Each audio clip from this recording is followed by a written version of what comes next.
Hi, and welcome to week 2. This week we'll be reviewing HIPAA and the privacy rule. Chapter 5 and 6. The privacy and security rule apply to what are called covered entities, as well as to business associates. The purpose of the privacy rule is to ensure that personal health information, also known as PHI, is properly protected. Covered entities under the privacy rule includes healthcare providers, health plans, as well as healthcare clearinghouses. And the term business associates applies to a person or organization who does work or provides services that includes any type of PHI. An organization's own employees, however, are not considered a business associate. There are 2 situations in which a covered entity must disclose PHI. Number 1, when the affected individual specifically requests access to or disclosure of the PHI. Or number 2, when the Department of Health and Human Services seeks access to the PHI during an investigation. Every organization must make reasonable efforts to only disclose the minimum necessary. Each covered entity must provide a notice of privacy practice. Now, most of you have probably signed one of these at your doctor's office. Usually they have you sign it once a year. All covered entities must train all of its employees on privacy policies as well as security policies. Now, individuals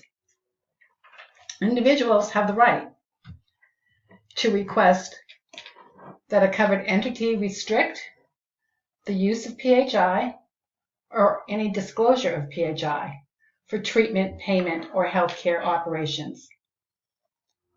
And that restriction can be to any person involved in the individual's healthcare or payment for healthcare, or even restrict disclosure to family members. In 2009, the Health Information Technology for Economic and Clinical Health Act, known as HITECH, H-I-T-E-C-H, added the breach notification rule. The breach notification rule requires covered entities to provide notification following a breach of unsecured PHI. Covered entities must notify any affected individuals within 60 days following discovery of a breach.